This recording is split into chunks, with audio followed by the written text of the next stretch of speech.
a lot of this stuff just kind of sucks to talk about. Like, I don't really like talking about it. Everything about losing 100 pounds is difficult. Like, it's not easy. I mean, sure, certain parts of it are easy, and I should sugarcoat things and occasionally like motivate people by saying it's easy, but the reality is, if I had to pick 5 things that were the most difficult when I went through a 100-pound transformation, they're not like the typical things you would think. It's not like, oh, it was difficult to like abstain from food. It was like, yeah, sure, that was hard, but like get down deep in what's really driving that. And I think when I think about it, one of the things that stands out the most was the weird hesitation of wanting to make a change, because when you're super overweight, like I was 100 pounds overweight, when you're super overweight like that, you realize that when you start to make a change is when people are going to recognize that something is or was wrong.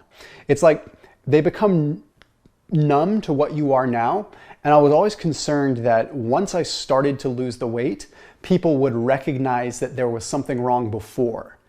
Like, I would trick myself into thinking that. And the reality is, it is kind of true. Like, you know someone, let's say you know someone that's overweight, you just know them for what they are, then all of a sudden they start losing weight. On the one hand, you think, well, that's powerful and I'm proud of you. But on the other hand, it kind of exposes the vulnerabilities, or at least brings them to the surface, because I was perfectly successful as a person, like being overweight. I was in the private equity world.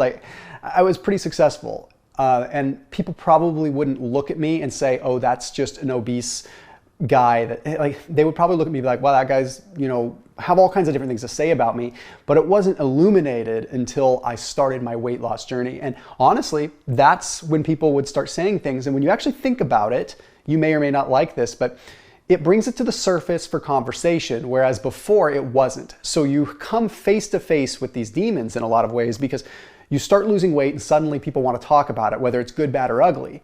And you don't always want to talk about it with other people. It's like the last thing I really wanted to talk about. I really didn't want to talk about it with my family. That was like the worst. The people that are closest to you are the last people you want to talk to about your journey, because you have to share your vulnerabilities, and that sucks. You don't want to do that. You want to keep them close.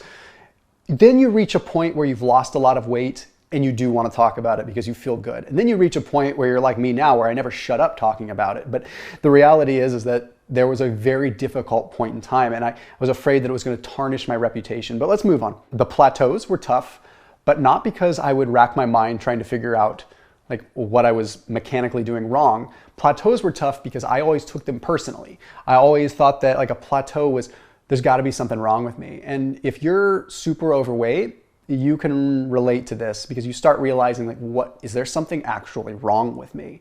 Like, is my metabolism screwed up forever? Like, is this not, can I not get the weight off? This is frustrating kind of thing, but like, what is going on? Like, I'm doing things right.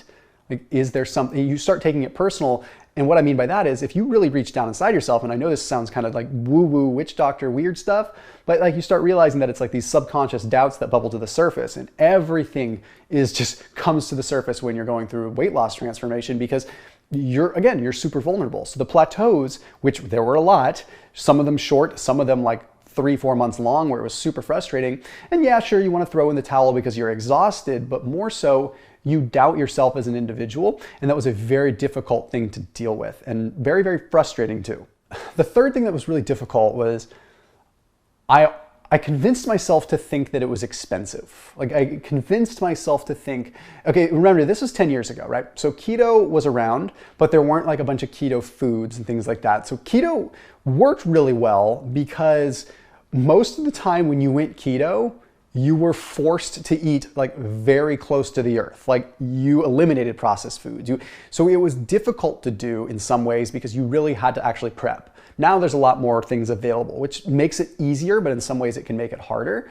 So I would convince myself that it was expensive. So I would still end up at fast food, which is why I can do fast food videos, because I know what's keto at fast food places. There's a lot more now than there was before. And you know what? It works from time to time, but the thing was, I played a victim a lot. I would justify these trips to get fast food because it was expensive for me to eat otherwise, and it was expensive for me to get good quality meat, which at the time was way more expensive to get like local beef than it is now, right? So then all of a sudden you get this victim mentality, and once you're in that victim mentality, that's the direction your brain is going. So then everything becomes everyone else's fault.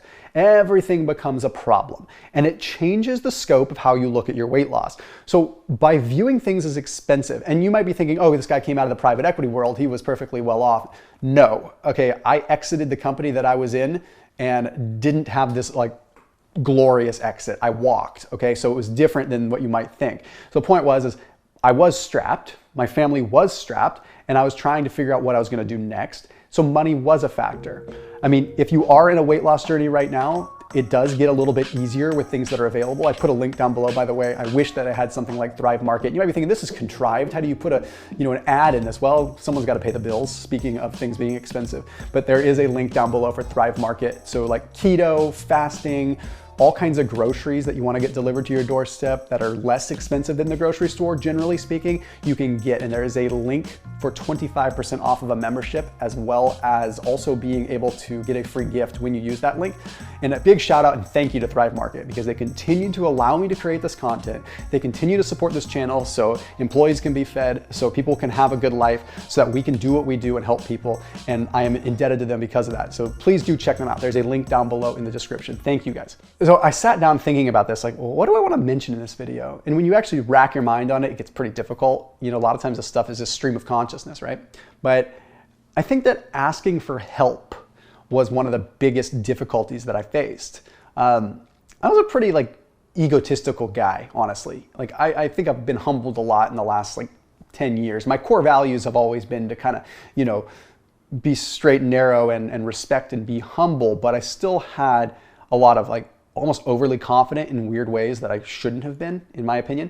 So that made it very difficult to ask for help. And how I was raised was if you show, affection, sometimes it's a weakness, right? It's and a lot of people are that way, but being able to show gratitude and be able to ask for help and be able to give gratitude and thanks for that help was very difficult. I didn't want to ask people. Plus there wasn't a lot of information out there. So felt very, very, very alone, not because I was overweight and going through a transformation. I mean, that can make you feel alone in and of itself, but you might recognize this. I felt alone because I didn't have anyone to get advice from. And there wasn't a lot of content out there like there is now, right? So it was very difficult to really feel like you had a sounding board that was really, truly pragmatic and practical. And then the other side of the equation, the other most difficult thing was the opposite of that. And that was information overload. Because just like today, you have content coming at you from every possible direction that you could ever imagine. It's so difficult. You have to pick and choose what's going to work for you. And I went through a phase there 3-4 months into my transformation, my weight loss, where I wanted to throw everything in, the entire kitchen sink, and just try it all because more was better. I was not following my own advice, which is right now to operationalize the variable. Isolate what works. Find what works, do it until it doesn't work anymore, and then add something else in. Once you start throwing everything in there, what happens? Well, if it does work, you don't know what worked.